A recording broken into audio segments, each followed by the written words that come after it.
Double bedroom కు బిడ్డ కిరాయికున్నాము. కూల కొడతాడంట సారు. ఏ సార్ రేవంత్ సారా? మేము రెంట్కున్న ఆయన ఏడుండాలి. నేను నా మగడు ముసలాయన. నేను ఒక పిల్ల పుట్టినప్పుడే ఓళ్ళు వేసుకొని నడుపుకున్నా అర్చన ఐశ్వర్య. మళ్ళా ఎట్లా మా బతుకు వస్తున్నది 2000 4000 ఇస్తున్నాడు రేవంత్ రెడ్డి. అత్తే ఇయ్యలే కొడుక छोटे बच्चे है 2 बच्चे है లేదు మా ఆయన చనిపోయిండు. 2 పిల్లలు ఉన్నారు. నేను చదివించుకోవాలి, అద్దె కట్టుకోవాలి. ఉన్న వాళ్ళకి ఇండ్లు వస్తున్నాయి. మరి మాట్లాంటోళ్ళు ఎక్కడ వెళ్ళాలి? ఇందిరా మిల్లు ఇస్తా అంటుండే. ఇప్పటిదాకా ఏది లేదు కదండి. అప్లికేషన్ పెట్టాము. లోపల ఏమంటారు వారం 15 రోజులలో చెక్కింగ్ వస్తారన్నారు. మీ సమస్య ఏంటిదమ్మా? నాకు పింఛని రాలే, రేషన్ కార్డు లేదు, ఒంటరి మహిళని ఎవరు చూస్తారు? కాంగ్రెస్ ప్రభుత్వం ఎట్లుందంటే అది ఒకటి వస్తుంది మాకు ఫ్రీ వస్తుంది కరెంటు బిల్లు. కరెంటు బిల్లు మేము బస్సుకు తిరుగుతాం. ఫ్రీ బస్సు వచ్చినా మేము తిరిగాం, ఇంట్లోనే ఉంటాం. కానీ మాకు ఏమవుతుందంటే అది ఒకటి వస్తుంది. మాది కరెంటు బిల్లు ఒకటి వస్తుంది. ఇది ఆధార్ కార్డు ఇదేంది గ్యాస్ ఒకటి ఈ నెల పడలేదు. రాదు యాయలేవు 2500 లేవు. లేదు లేదు యాయలేవు. ఎవరు చెప్పిండ్రు? ఏం లేదు. అదో బస్సు, గ్యాస్, కరెంటు బిల్లు 3 వస్తున్నాయి చూడండి. ఏంది ఉన్నది ఏం చెప్పుకుంటాము?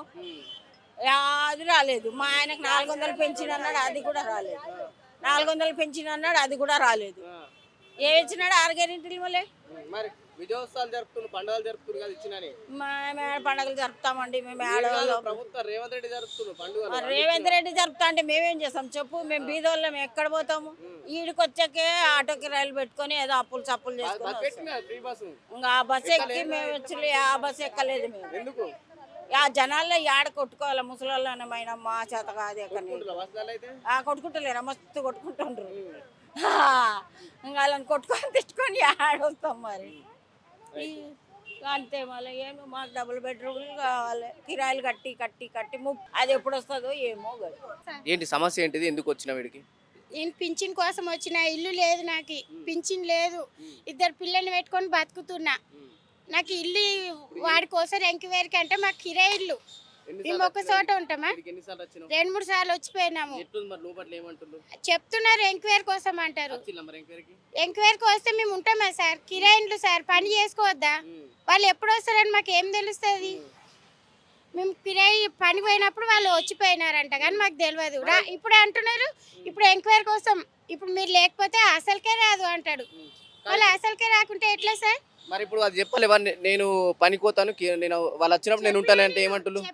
చెప్తే కూడా మేము వచ్చినప్పుడు ఆడ కనవాడాలా మాకి అంటాడు. వాళ్ళు ఎప్పుడు వస్తారని చెప్తారు? ఈ రోజు మాకు ఎట్లా తెలుస్తుంది సార్ వాళ్ళు ఎప్పుడు వస్తారు? అది చెప్తారు ఈ రోజు వస్తున్నాం మేము అట్లా మెసేజ్ ఏమైనా ఇస్తారు? వాళ్ళు ఏం తెలియదు మాకు. మెసేజ్ చదవడానికి మాకు చదువు రాదు సార్. మాకేం తెలుస్తుంది? ఏం చెప్తలేరు వాళ్ళు. ఇల్లు గురించి ఇల్లు గతి లేదు, పింఛన్ గతి లేదు, ఏం లేదు. పిల్లల్ని గవర్నమెంట్ ఇస్తా అంటుండు సార్. అందుకే మళ్ళా ఆడుకొని పోతున్నాము. ఏం జవాబు ఇస్తలేరు వాళ్ళు. ఏమో సార్ ఇప్పుడు ఆఖరి నెల అంటున్నాడు. ఇప్పుడు చూడాలి ఇక ఏమి ఇస్తాడో, ఎవరిని రోడ్డు మీద వాడేస్తాడో తెలియదు. ఆయన నమ్మకం పెట్టుకొని ఆయన దైవాల బతుకుతామని ఆ నమ్మకం పెట్టుకున్నా. లేకపోతే పిల్లల్ని తీసుకొని ఎక్కడ చావాలనో అర్థమైతలేదు నాకు. 2 పిల్లల్ని తీసుకొని ఎక్కడ పోవాలనో అర్థమైతలేదు నాకు. ఎవరు లేరు మాకు. ముసలి కూర్చుండు. రూపాయి లేదు కొడుక, రూపాయి కూడా ఇస్తలేదు మాకు. మా ఇద్దరికి పింఛనే లేదు. పింఛన్ గురించి వచ్చిన ఒక 2 రూమ్లు ఉన్నాయి. అలా అక్క తిందామన్నా తేనిక చేతనైతే బాధలోనికి ఇన్న బండి ఎక్కినాక చేస్తా నీ వరకు చేస్తాడు. ఏం చేస్తాడు? ఓట్లు వేసేదాకా వేయించుకున్నాడు, గెలిచేదాకా గెలిపించుకున్నాడు. పైసలు అని 4000 అన్నాడు, గాత అన్నాడు. ఒక బస్సు ఒక్కడు పెట్టిండు ఎవరికి. ఆడకి ఒకసారి కూడా మన ఊరికి ఏం చేయాలి? నాకు బస్సు నా తిండికి కాలేడు ముసలోనేవాడు. చెప్పుకోడు కదా. మేము 40 సంవత్సరాలు బంజారాస్లో ఉంటాం. మేము రెంట్కుంటాము. మాకు ఏం అవసరం లేదు. మాకు మేము 5,000 ఇంటికి రాయి కడుతున్నాము. మా ఆయనకు 3 ఆపరేషన్లు అయినాయి. ఆయన ఎక్కువ బరువు పని చేయలేడు. నా అవసరం పింఛన్ లేదు, మాకేం లేదు. మాకు ఆధారం మాకు కనీసం డబుల్ బెడ్రూమ్ వచ్చినా చాలు, మాకు ఇంద్రం ఇల్లు ఇచ్చినా చాలు. మాకు మరి ఏమంటారు లోపలికి ఎన్నోసారి ఇప్పుడు 3వ సారి మేము వచ్చింది. 3వ సారి ఇచ్చినాం మేము ఫామ్. ఫోన్ చేస్తా అని చెప్తారు, మెసేజ్ వస్తా అని చెప్తారు. వాళ్ళకి అంతే 3 సార్లు అంతే ఉందా? 3 సార్లు అంత ఉంది సార్. మాకు ఎక్కడ ఏం పని కాలేదు. మరి ఇప్పుడు బయట ఏమైనా సమస్యలు చెప్పుకోమన్నారు, మీరేమో లోపల అప్లికేషన్ ఇచ్చినాం. సమస్యనే తీరుతలేదు అంటే తీరుతలేదు మాకు. మరి ఏం చెప్తారు రేవంత్ రెడ్డి?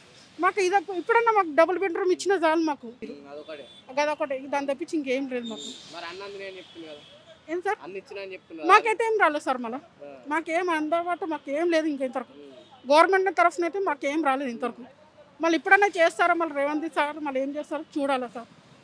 అదే మాకు ఎందుకంటే గరీబోళ్ళ ఉన్నోళ్ళకి వచ్చినాయి. మాకు ఇల్లు చాలా మందికి సొంతం ఇళ్ళకి వస్తే లేని వాళ్ళకి ఎక్కడ వాళ్ళ సార్. నేను ఇళ్ళలో పనిచేస్తాను. మా ఆయనకు రోజుకి 250 రూపాయలు వస్తాయి. అలా స్క్రాప్ దుకాణంలో పనిచేస్తాడు. నాకు 1700 వస్తాయి ఇళ్ళలో పనిచేస్తాయి. మాకు ఎవరు లేరు ఇంకా ముందు. మాకు అదాన్ని ఇస్తేనన్నా బాగుండు అని చూస్తున్నాం మేము. శాంక్షన్ అయింది మాకు, కానీ శాంక్షన్ అయినాక మాకు పేరు వచ్చింది. కాంగ్రెస్ ప్రభుత్వం శాంక్షన్ అయినా ఇచ్చి ఇప్పుడు చూడాలి ఏం చేస్తారో సార్, చూడాలి కదా. మాకు ఇస్తే మాకు మంచిగా ఉంటుంది కదా. ఇంద్రమల్లి అని సార్ ఇల్లు లేకపోయినా సార్ మాకు డబుల్ బెడ్రూమ్ ఇచ్చినా చాలు, మాకు మేము వెళ్ళిపోతాము.